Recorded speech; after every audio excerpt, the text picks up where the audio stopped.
ताज्जुब की बात यह है कि यह करारदाद ऐसे वक्त में मंजूर की गई है जब चीफ जस्टिस ऑफ पाकिस्तान वाजे कर चुके हैं कि 8 फरवरी की तारीख को पत्थर पर लकीर समझा जाए, इलेक्शन को लेकर गैर यकीनी फैलाने से गुरेज किया जाए। जबकि चीफ जस्टिस ऑफ पाकिस्तान पिछले दिनों एक केस में इस खदशे का इजहार भी कर चुके हैं कि लगता है कि कुछ हथकंडे इस्तेमाल हो रहे हैं ताकि इंतखाबात ना हो।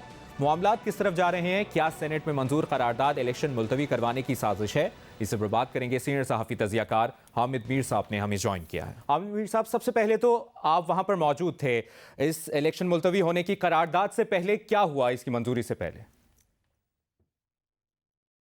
देखें, आज जुमे का दिन था और सेनेट का इजलास जो है वो सुबह शुरू हुआ था और जब जुमे की नमाज का वक्त हुआ तो इजलास थोड़ी देर के लिए मुलतवी हो गया और उसके बाद जब नमाज हो गई तो उसके बाद चेयरमैन सेनेट के ऑफिस में कुछ सेनेटर्स इकट्ठे हो गए और कुछ सेनेटर जो हैं वो पार्लियामेंट हाउस से चले गए। तो मैं भी वहां पे बैठा हुआ था और वहां पे अक्सर सेनेटर्स जो है उनका ताल्लुक बलूचिस्तान अवामी पार्टी से था, बाप से, कुछ का ताल्लुक पीपल्स पार्टी से था और एक दो सेनेटर जो हैं वो पीटीआई के भी थे। तो वो जो 8-10 लोग थे वो यही बात कर रहे थे कि जी सेनेट का इजलास जो है वो चल रहा है, ये कब तक चलेगा और जो 8 फरवरी का इलेक्शन है होगा या नहीं होगा। तो पीपल्स पार्टी की एक खातून सेनेटर जो है वो मुझसे पूछ रही थी कि ये मामला क्लियर क्यों नहीं हो रहा। तो मैंने कहा ये इसलिए क्लियर नहीं हो रहा कि आपको पता है कि जो निगरान वजीर आजम साहब हैं वो चाहते हैं कि 8 फरवरी को इलेक्शन ना हो। तो उस पे सब हंस दिए क्योंकि मैं 30 नवंबर को भी कैपिटल टॉक में ये कह चुका हूं, 30 नवंबर पिछले साल कि इलेक्शन जो है वो मुलतवी करवाने की साजिश हो रही है। फिर पिछले हफ्ते भी मैंने ये बात रिपीट की थी, इसलिए मुझसे लोग ज्यादा पूछ रहे थे। और ये जितने भी सेनेटर थे इनमें से 5-6 सेनेटर खुद इलेक्शन लड़ रहे हैं बलूचिस्तान से और कोई कौमी असेंबली का उम्मीदवार है, कोई सूबाई असेंबली का उम्मीदवार है। तो ये चेयरमैन सेनेट को बता रहे थे जी, कोई बता रहा है जी मेरे कागजात जो हैं वो मंजूर हो गए हैं, कोई बता रहा है जी मेरे पे ऑब्जेक्शन खत्म हो गई है। चेयरमैन सेनेट सादिक संजरानी साहब ने खुद मुझे बताया कि हम 35 सीटों पे अपने उम्मीदवार खड़े कर रहे हैं, बलूचिस्तान असेंबली की 35 सीटों पे। तो वो पूरा माहौल जो है ना उसमें मुझे कहीं पे शायबा तक नहीं मिल रहा कि ये अभी थोड़ी देर में जाके तो एक सेनेट में रेजोल्यूशन मंजूर करेंगे कि जी मीर साहब, वहां पर मौजूद जो सेनेटर्स थे किसी को इल्म नहीं था कि ये करारदाद पेश होने वाली है? मेरे साथ किसी ने जिक्र नहीं किया और ना ही हमें यह पता था कि अब इजलास दोबारा होगा। उसकी वजह यह है कि कुछ सेनेटर्स को रोका गया कि आप रुक जाएं, हमने खाना खाना है। कुछ सेनेटर जो हैं वो इजाजत लेके जा रहे थे और कुछ सेनेटर पूछ रहे थे कि आज इजलास जो है इसके बाद दोबारा होगा या नहीं होगा और किसी को नहीं पता था कि ये थोड़ी देर में कोई करारदाद आने वाली है। तो एक सेनेटर साहब से मेरी बात हो रही थी और वो मुझे बता रहे थे जी कि बलूचिस्तान में इस दफा एक मखलूत हुकूमत आएगी और मैंने उनसे पूछा कि फिर आप सेनेट की सीट से इस्तीफा दे देंगे? उन्होंने कहा हाँ, मैं सेनेट की सीट छोड़ दूंगा और मैं सूबाई असेंबली का मेंबर बन जाऊंगा। और उनका ये ख्याल था कि सादिक संजरानी साहब जो हैं वो चीफ मिनिस्टर के उम्मीदवार हैं। तो हम हंस खेल रहे थे और सादिक संजरानी साहब भी हमारे साथ हंसी मजाक कर रहे थे। अचानक थोड़ी देर में सादिक संजरानी साहब के पास कोई बंदा आया, वो बाहर चले गए और उसके बाद वो 10-15 मिनट तक जब वापस नहीं आए और फिर आहिस्ता आहिस्ता मैंने देखा कि सेनेट के जो मेंबरान हैं वो उठ के जाने लगे हैं। मैंने पूछा भाई आप लोग किधर जा रहे हैं? कहा जी कि सुना है कि इजलास हो रहा है नीचे। अच्छा। और कोई ज्यादा से ज्यादा 7 या 8 मिनट लगे हैं और अचानक सेनेट का इजलास शुरू हुआ और जब इजलास शुरू हुआ तो उसमें 10-12 लोग थे और मैंने देखा मुस्लिम लीग नून के और पीपल्स पार्टी के कुछ सेनेटर जो हैं वो गैलरी में बाहर जो एंट्रेंस है, सेनेट हाउस की जो एंट्रेंस है, वहां पे खड़े होके एक दूसरे के साथ सरगोशियों में सलाह मशवरा कर रहे हैं, अंदर जाएं ना जाएं। और एक सीनियर जो मुस्लिम लीग नून के रहनुमा हैं वो तेजी से उन्होंने फोन कॉल मिलाई और वो कहीं गायब हो गए। और एक और जो खातून सेनेटर हैं पीपल्स पार्टी की, वो भी मैंने देखा कि वो भी फोन पे किसी से बात करने की कोशिश कर रही है। मुझे समझ आ गई कि सेनेट में कुछ होने लगा और 5-6 मिनट लगे और एक करारदाद पेश हुई और वो करारदाद दिलावर खान साहब ने पेश की और दिलावर खान साहब के बारे में सबको पता है कि उनकी कोई पार्टी नहीं है, वो चेयरमैन सेनेट के करीबी दोस्त हैं। पहले वो मुस्लिम लीग नून के साथ थे, फिर उन्होंने मुस्लिम लीग नून को खैरबाद कह दिया, वो यूसुफ रजा गिलानी साहब के साथ जाके बैठ गए, फिर उन्होंने यूसुफ रजा गिलानी साहब को भी खैरबाद कह दिया। तो टोटल हाउस में 14 मेंबर थे, 14 में से 12 जो हैं उन्होंने सपोर्ट की। और फिर बाकी जो सेनेटर साहिबान हैं जो अंदर इजलास में नहीं गए, उनका फिर जब कांटेक्ट हो गया अपने साथियों के साथ, तो उन्होंने फिर कोशिश की कि अब हम दोबारा एक नई करारदाद लेके आए और जो ये पहले करारदाद 12 लोगों ने मंजूर किया हम इसको मुस्तरद करवा दें। लेकिन इस दौरान चेयरमैन सेनेट ने इजलास मुलतवी कर दिया और इस तरह जो तो 8 फरवरी के इंतखाबात के खिलाफ एक साजिश है, मेरा ख्याल है वो बुरी तरह नाकाम हो गई है। क्योंकि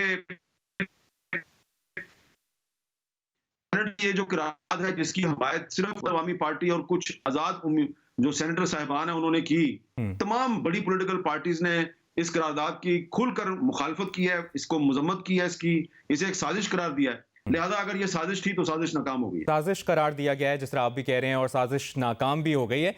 लेकिन करारदाद का पेश होना, करारदाद का मंजूर होना और फिर इस करारदाद की आईनी और कानूनी हैसियत ना होना, फिर इस सब के पीछे मकसद क्या लगता है आपको मीर साहब? देखिए, इस करारदाद की कोई आईनी और कानूनी हैसियत नहीं है, क्योंकि कोरम ही पूरा नहीं था। अब देखिए ना कि जो सेनेट है ना, ये हाउस ऑफ फेडरेशन कहलाता है।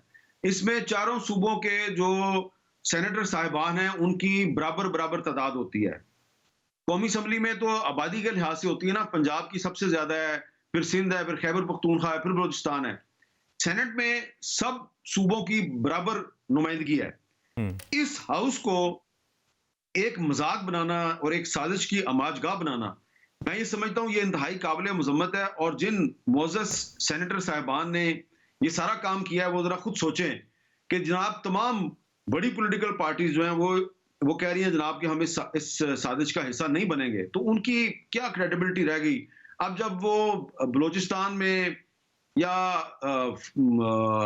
जो साबक फाटा है वहां किसी हल्के में जाएंगे इलेक्शन लड़ने, तो वोटर जो हैं वो उनके बारे में क्या सोचेंगे। ये तो वही सेनेटर साहिबान है जिन्होंने सेनेट में कहा था कि इलेक्शन मुलतवी किया जाए, अब ये हमसे वोट मांगने आ गए हैं। और जो अवामिल भी तो मैं सामने रखे समझता गए हूं वो कि पहले भी हाउस ऐसा ऑफ होता रहा फेडरेशन है। है, जी जी, उसको डिफेम किया गया। सही। और जो अवामिल सामने रखे गए और जो रीजंस दी गई 2008 2013 तकरीबन सिचुएशन कंपेयर की गई, लेकिन आज बहुत बेहतर हालात हैं। लेकिन साथ ही साथ बहरमन तंगी साहब ने, जो पीपल्स पार्टी के रहनुमा हैं, उन्होंने कहा कि मैंने, अफनानुल्लाह और गुरदीप सिंह ने करारदाद की मुखालिफत की। इस पर भी बहुत सवालात हो रहे हैं। पीपल्स पार्टी का मौक़िफ़ भी सामने आ रहा है कि हम वजाहत तलब करेंगे।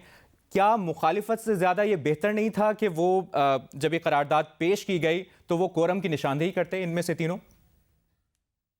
देखिए, गुरदीप सिंह साहब जो है ना, ये इनका ताल्लुक पीटीआई से है और इन्होंने बिल्कुल मुखालफत की और कोरम की निशानदेही इनमें से किसी को कर देनी चाहिए थी। लेकिन मेरा ख्याल है कि इन्होंने कोरम की निशानदेही इसलिए नहीं की कि हाउस में लोग ही 10-12 थे और बाद में 14 हो गए जब एक आधा मेंबर और आ गया।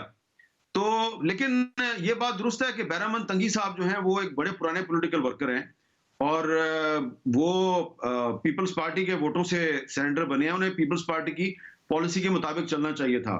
लेकिन अब अगर वो दावा कर रहे हैं कि मैंने मुखालफत की है तो अब उनको सबूत देना पड़ेगा, क्योंकि हमने तो उन्हें मुखालफत करते हुए नहीं देखा, हमने तो उन्हें खामोश देखा है। लेकिन अगर वो कह रहे हैं कि मैंने मुखालफत की है तो उन्हें कोई सबूत देना चाहिए। अगर खुलकर डंके की चोट पर मुखालफत की है तो वो सेनेटर अफनानुल्लाह ने किया है और उन्होंने उनको जो बीएपी के जो सेनेटर हैं उन्होंने उनको रोकने की कोशिश की, उनको हुटिंग की उन पर।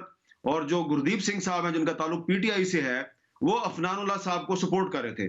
तो आज जो मजमूई तौर पे सूरत हाल बनी है वो ये सूरत हाल बनी है कि बलूचिस्तान अवामी पार्टी के कुछ सेनेटर साहिबान जो हैं उन्होंने कुछ आजाद सेनेटर साहिबान के साथ मिलके तो सेनेट के ईवान में से एक 12-13 साथियों की मदद से एक करारदाद तो मंजूर करवा ली। लेकिन उनकी जो ये हरकत है इसके नतीजे में आपने देखा है कि आज बहुत अरसे के बाद मुस्लिम लीग नून, पीपल्स पार्टी और पाकिस्तान तहरीक इंसाफ, ये तीनों पार्टियां आपको एक पेज पे नजर आ रही हैं और तीनों पार्टियां कह रही हैं कि 8 फरवरी को इलेक्शन का इल्तवा एक साजिश है और हम इस साजिश को कामयाब नहीं होने देंगे। तो ये मेहरबानी है उन सब लोगों की जिनके कहने पे ये करारदाद पेश हुई और फिर मंजूर हुई। उन्होंने आज इन 3 बड़ी पार्टियों को इकट्ठा कर दिया है। बिल्कुल। अच्छा, माजी में हमने देखा है चेयरमैन सेनेट का किरदार भी हमेशा सामने रहता है सेनेट के किसी भी मामले में, और चेयरमैन सेनेट की मंशा के बगैर कुछ भी नहीं होता सेनेट में। आज पर्टिकुलरली जो हुआ है, जो एपिसोड हुई है, चेयरमैन सेनेट का किरदार कैसे देख रहे हैं आप, सादिक संजरानी का? देखिए, चेयरमैन सेनेट जो हैं वो एक बड़े पुराने पॉलिटिकल वर्कर हैं। पहले मुस्लिम लीग नून के साथ थे, फिर पीपल्स पार्टी के साथ थे। काफ़ी अरसे से वो बलूचिस्तान अवामी पार्टी के साथ हैं। माज़ी करीब में यानी रीसेंट पास्ट में पिछले 3-4 महीने में उन पे बड़ा दबाव था। उन पे बहुत प्रेशर आया कि जी आप मुस्लिम लीग नून में चले जाएँ, वो नहीं गए। उन पे ये भी प्रेशर आया, पीपल्स पार्टी में चले जाएँ, वो नहीं गए। उन्होंने कहा कि जी हमने जो पार्टी बनाई है, छोटी-सी है बीएपी, हमने इस पार्टी को ख़त्म नहीं करना। तो मैं तो बड़ा उनसे मुतासिर हुआ था कि उन्होंने काफ़ी प्रेशर बर्दाश्त किया है। लेकिन आज पता नहीं कहाँ से इतना प्रेशर आया कि आज उन्होंने अचानक दौड़ लगाई, अपने ऑफिस से उठे, भाग के नीचे इजलास में गए और 15 या 14 सेनेटर्स की मदद से उन्होंने एक करारदाद मंजूर करवाई है। हो सकता है कि अगर वो चाहते तो 25-30 सेनेटर साहिबान को तो हाउस में ले जा सकते थे, लेकिन शायद ये भी उन्होंने जो है एक हिकमत के तहत सिर्फ 14 सेनेटर्स के जरिए ये कार्रवाई चलाई है, क्योंकि हो सकता है अंदर से शायद वो भी ये चाहते हो कि 8 फरवरी का इलेक्शन मुलतवी ना हो, लेकिन प्रेशर जहां से आया था उनको वो ना भी नहीं कह सकते। तो थोड़ा सा उनकी मजबूरियों का भी ख्याल करें। उनका ताल्लुक बलोचिस्तान से है और बलोचिस्तान के जो लोग हैं वो तो उनको तो किसी भी मुकदमे में इन्वॉल्व करना या उन पर गद्दारी का इल्जाम लगाना बड़ा आसान होता है। ठीक है मीर साहब, अच्छा इस टॉपिक से हटके एक और सवाल आपके सामने रखेंगे कि इलेक्शन में अब सिर्फ 1 माह का वक्त रह गया है और ऐसे में पीटीआई के कुछ रहनुमा तो मुफाहिमत के पैगाम दे रहे हैं, मगर बानी पीटीआई से मुतालिक जो बयानात सामने आ रहे हैं उससे अब भी ऐसा लगता है कि वो बैक वक्त सबसे लड़ाई लड़ने के मूड में है। 2 रोज़ पहले गार्डियन में अपने कॉलम में उन्होंने फिर एस्टैब्लिशमेंट पर शदीद तनकीद की है और 2 रोज़ पहले एक इजलास में उन्होंने इलेक्शन कमीशन के अरकान को भी धमकियां लगाई, जबकि पार्टी के रहनुमा शेर अफजल मरवत कहते हैं कि बानी पीटीआई को चीफ जस्टिस काजी फाइज ईसा पर एतमाद नहीं है। सवाल आपके सामने ये है कि आपको क्या लगता है इस रविश से पीटीआई को इलेक्शन से पहले फायदा होगा या नुकसान होगा?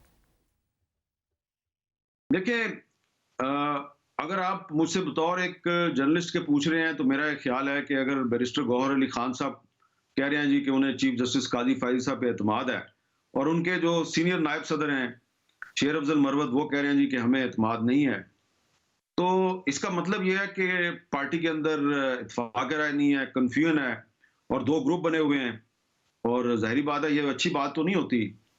लेकिन जहां तक ताल्लुक है ना पीटीआई के वोटर का, तो पीटीआई का वोटर जो है वो ना बैरिस्टर गौहर की तरफ देख रहा है, ना वो मरवत साहब की तरफ देख रहा है, वो सिर्फ इमरान खान की तरफ देख रहा है। और इलेक्शन अगर हो जाता है तो जिस उम्मीदवार को इमरान खान की हिमायत हासिल होगी उसको पीटीआई का वोट मिल जाएगा। गौहर अली खान साहब और मरवत साहब की अपनी अपनी जगह जाती हैसियत में एक अहमियत है, लेकिन वो पाकिस्तान तहरीक इंसाफ में इतना मैटर नहीं करते। पाकिस्तान तहरीक इंसाफ में सिर्फ इमरान खान साहब मैटर करते हैं। वो जिसको कहेंगे, किसी गलत आदमी को भी कहेंगे तो बहुत से अच्छे लोग उस गलत आदमी को भी वोट दे देंगे। बहुत बहुत शुक्रिया आपका सीनियर सहाफ़ी तज़कियाकार हामिद मीर साहब, प्रोग्राम नया पाकिस्तान को वक्त देने के लिए।